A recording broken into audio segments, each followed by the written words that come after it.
आगे बढ़िए भैया, आगे बढ़िए, चलते रहे, बढ़ते रहे। बाबा के नाम कृपा बजाना सहयोग करें। जय श्री श्याम, जय मनोना धाम। आप सभी श्याम भक्तों का स्वागत है एक नई वीडियो में, एक ताजा अपडेट के साथ। तो इस वाली वीडियो में उन श्याम भक्तों के लिए बहुत ही महत्वपूर्ण जानकारी हम देने वाले हैं जो श्याम भक्त यहाँ पर 30 दिसंबर से लेके 15 फरवरी तक आ रहे हैं या फिर आना चाहते हैं। जैसे कि महाराज जी अभी के टाइम पर बैठ रहे हैं, नहीं बैठ रहे हैं, और बैठ रहे हैं तो यहाँ पर दोस्तों 15 फरवरी तक महाराज जी कब कब धाम पर बैठेंगे और कब कब धाम पर नहीं बैठेंगे। क्योंकि दोस्तों आप अलग अलग राज्यों से, अलग अलग शहरों से, दूर दूर से यहाँ पर आते हो, और आपको अगर महाराज जी ना मिले, यहाँ पर आपके महाराज जी के दर्शन ना हो, तो आपका समय भी बर्बाद होगा, आपका पैसा भी बर्बाद होगा, और आपको काफी समस्याओं का सामना करना पड़ेगा। क्योंकि दोस्तों यहाँ पर अपने मरीज को आप लेकर आ रहे हो सकता है आप अपने परिवार को लेकर आ रहे हो, बच्चे बुजुर्गों को लेकर आ रहे हो, और अभी सर्दियों का समय चल रहा है, तो यहाँ पर काफी दिक्कतों का सामना आपको उठाना पड़ सकता है। तो इस वाली वीडियो में आपको ये सारी जानकारी देंगे कि महाराज जी कब कब धाम पर बैठेंगे और कब कब धाम पर नहीं बैठेंगे। 30 दिसंबर से लेके 15 फरवरी तक आपको कब आना चाहिए, कब यहाँ पर आपको नहीं आना चाहिए।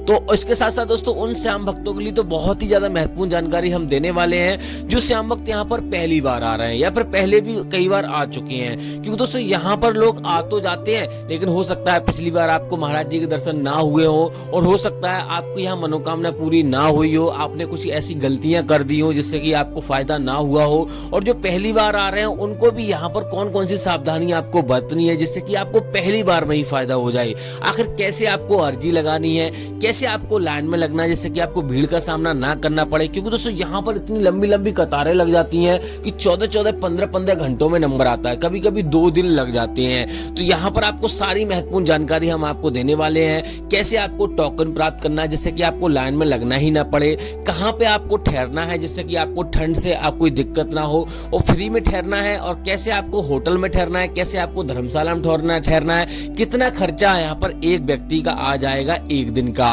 और दोस्तों यहाँ पर आपको बिल्कुल फ्री में ठहरना है, तो आपको कहाँ पर आपको ठहरना ठीक रहेगा। क्योंकि दोस्तों ये जंगल में पड़ता है, ना तो इसके पास कोई गांव है, बस लगभग 1 किलोमीटर की दूरी पर गांव पड़ता है मनोना। उसके बीच में यहाँ पर बिल्कुल आंवला और मान लो मनोना के बीच में ये धाम पड़ता है। तो यहाँ पर कहाँ पे आपको ठहरना है, कहाँ पे आपको खाना खाना है, और दोस्तों कैसे आपको अर्जी लगानी जैसे कि आपको पहली बार में ही आपको स्वीकार हो जाए, कैसे फायदा हो जाए। और दोस्तों महाराज जी कौन कौन सी बीमारियां अभी देख रहे हैं, कौन कौन सी बीमारियां नहीं देख रहे हैं, कौन से धर्म के लोग यहाँ पर आते हैं, कौन से धर्म के लोग यहाँ पे नहीं आते हैं। और दोस्तों यहाँ पे इसके साथ साथ और भी बहुत सारी महत्वपूर्ण जानकारी इस वाली वीडियो में हम आपको बताने वाले हैं। बस आपको करना क्या होगा, वीडियो को शुरू से लेकर एंड तक देखना है, स्किप करके देखोगे, वीडियो बीच में छोड़ के देखोगे भैया, और अगर आपने कमेंट की बीच में, तो भैया मैं जवाब नहीं दे पाऊंगा। हाँ, अगर आपने वीडियो पूरी देखी और आपका कोई प्रश्न अलग से है तो आपका कमेंट का भी जवाब दूंगा, और अगली वीडियो में मैं उसके बारे में बात करूंगा और आपको बताऊंगा। तो चलिए दोस्तों वीडियो को शुरू करते हैं। सबसे पहले जान लेते हैं आखिर दोस्तों मनोना धाम पड़ता कहाँ पे है। तो दोस्तों मनोना धाम उत्तर प्रदेश राज्य के बरेली जिला में पड़ता है। गांव का नाम है मनोना और तहसील का नाम है आंवला। तो सबसे पहले आपको आना होता है बरेली आना होता है। अगर आप अपनी सवारी से आ रहे हो तब भी आपको बरेली आना है, अगर ट्रेन से आ रहे हो तब भी आपको बरेली आना है। वो बात दूसरी है, अगर आप दिल्ली वगैरह से आ रहे हो, कोई और छोटे लखनऊ है, छोटे राज्यों से आ रहे हो, पास से आ रहे हो, छोटे शहरों से आ रहे हो, तो आप बदायूं भी आ सकते हो। अगर आपको नजदीक बदायूं पड़ रहा है तो आप मैप के जरिए किसी से भी आप फोन से आप देख सकते हो बदायूं अगर आपके समीप पड़ रहा है तो बदायूं जिला भी आ सकते हो। बदायूं लगभग 20-25 किलोमीटर की दूरी पर पड़ता है। तो वैसे तो आपको सबसे ज्यादा अच्छा रहेगा बरेली आना। बरेली सबसे बड़ा स्टेशन है और सबसे हर जगह से आपको ट्रेन वगैरह आपको मिल जाएगी। सबसे पहले आपको बरेली आना है, बरेली से आप यहाँ को आंवला आना है। आंवला के लिए ट्रेन भी आपको मिल जाएगी, लोकल ट्रेन चलती है, 20 रुपए का किराया लगता है एक व्यक्ति का। तो आप ट्रेन से भी आ सकते हो, लेकिन ट्रेन से नहीं आना चाहते हो क्योंकि हर समय ट्रेन अवेलेबल नहीं हो पाती है, तो रोडवेज बस से भी आ सकते हो, टैक्सी करके भी आ सकते हो, कोई आपको दिक्कत नहीं होगी। आराम से यहाँ मनोना धाम सीधे पहुंच जाओगे बरेली से, अगर आप टैक्सी वगैरह करके आते हो। अगर अपनी सवारी से आ रहे हो तब भी आपको यहाँ पे बरेली से ही आपको आंवला आना है और आंवला से मनोना धाम आना है। आंवला की जो दूरी है आंवला और मनोना धाम की लगभग 2-3 किलोमीटर की दूरी है। तो आप ऐसे आराम से यहाँ पे जैसे ही आप आओगे किसी से मालूम करोगे भैया मैं मनोना धाम जाना है, तो आराम से आप पहुंच जाओगे। अब दोस्तों बात करते हैं यहाँ पर आंवला यानी कि मनोना धाम पहुंचने के बाद आपको क्या करना है। देखो दोस्तों यहाँ पर दो तरीके हैं। सबसे पहले तो आपको विशेष ध्यान रखना है कि आपको सुबह में पहुंचना है। सुबह में अगर आप पहुंच जाओगे तो एक दिन में दर्शन लगभग होने के चांस रहते हैं। वैसे तो यहाँ पर आपको अपने घर से चल रहे हो, प्लानिंग करके चल रहे हो, लगभग 3 दिन का समय आपको लेके आना चाहिए, 3 या 4 दिन का, क्योंकि दोस्तों यहाँ पर 3-4 दिन तो लग ही जाते हैं। कभी कभी इतनी ज्यादा भीड़ हो जाती है कि यहाँ पर बाबा नहीं देख पाते हैं। ऐसा होता है कि बाबा नहीं बैठे हुए होते हैं लगभग 10-15 दिनों से, तो यहाँ पे बहुत ज्यादा तादाद में भक्त आते हैं और बहुत ज्यादा लंबी कतारें लग जाती हैं। लगभग यहाँ पे 2 दिन का भी समय लग जाता है। लेकिन दोस्तों अगर आप नियमानुसार यहाँ पे सारे नियमों का पालन करोगे तो एक दिन में ही दर्शन हो जाएंगे। हम आपको टोकन से भी बताएंगे कि टोकन से कैसे दर्शन होते हैं और किन लोगों को टोकन दिया जाता है। फिलहाल तो दोस्तों यहाँ पर आपको सुबह में पहुंचने की कोशिश करनी है और सबसे पहले यहाँ पे मंदिर के दर्शन आपको करने हैं। मंदिर की लाइन भी सुबह 4 बजे से लगना शुरू हो जाती है। महाराज जी की लाइन भी सुबह 4 बजे से लगना शुरू हो जाती है। यहाँ पे सबसे पहले आपको श्याम जल की बोतल खरीदनी है, जो कि आपको 20 रुपए में आपको मिल जाएगी। छोटे वाले मंदिर के पास में जस्ट आपको मिल जाएगी। और उसके बाद आपको यहाँ पर आपको 51 रुपए से प्रसाद शुरू हो जाता है, तो प्रसाद आपको खरीद लेना है। और दोस्तों आपको अर्जी फॉर्म भी यहाँ पे आपको खरीदना है, जो कि आपको 10 रुपए का आपको मिलेगा।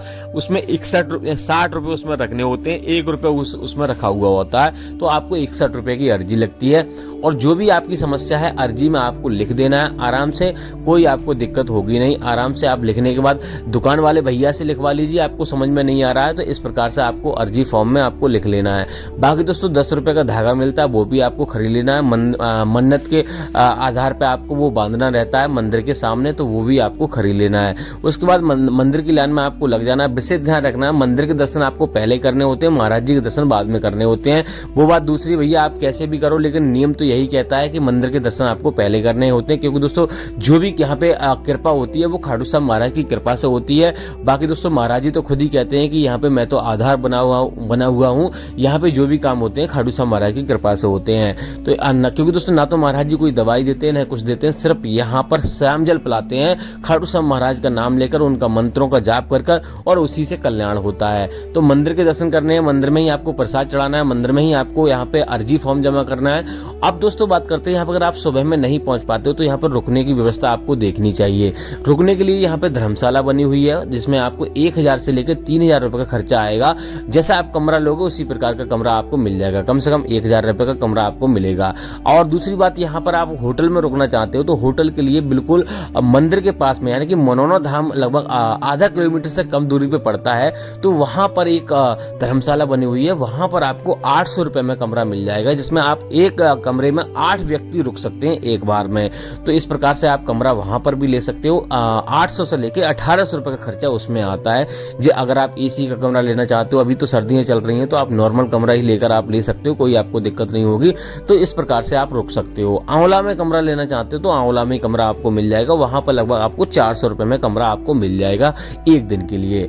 अब दोस्तों बात करते हैं यहाँ पर आपको मंदिर के दर्शन करने के बाद आपको करना क्या रहता है।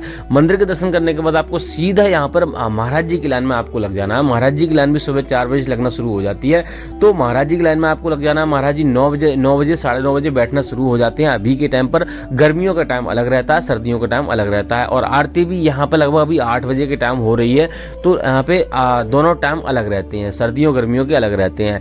अब दोस्तों बात करते हैं यहाँ पे महाराज जी कौन कौन सी बीमारियां देखते हैं, कौन कौन सी बीमारियां नहीं देखते। तो महाराज जी प्रत्येक प्रकार की बीमारी देखते हैं, और चाहे किसी भी प्रकार की समस्या हो, चाहे किसी भी प्रकार की बीमारी हो, चाहे मन्नत आप लेकर आ रहे हो, सारी प्रकार की बीमारी यहाँ पे देखते हैं महाराज जी। आपको बिना सोचे समझे आपको आ जाना चाहिए। और दूसरी बात, यहाँ पे सभी प्रकार के धर्म के लोग यहाँ पे आते हैं, कोई आपको दिक्कत नहीं होगी, कोई आपको रोकेगा नहीं, कोई भेदभाव यहाँ पे होता नहीं है। बात करते हैं यहाँ पर दोस्तों कि अगर आप यहाँ पर मान लो होटल वगैरह में नहीं रुकना चाहते हो, फ्री में रुकना चाहते हो, तो यहाँ पे जगह जगह टीन सेट पड़े हुए हैं। इस प्रकार के यहाँ पे आप देख सकते हो, ये बड़ा टीन सेट पड़ा हुआ है, तो यहाँ पर गद्दे वगैरह आपको आराम से मिल जाएंगे। लेकिन अपने साथ भी आपको गर्म कपड़े लेके आना है। वैसे तो दोस्तों सर्दी यहाँ पे लगती नहीं है, बहुत ज़्यादा तादाद में लोग रुकते हैं, और बहुत बहुत बड़े टीन सेट ऐसे बने हुए हैं, तो आराम से यहाँ पे आप रुक सकते हो, कोई चार्ज आपको लगेगा नहीं।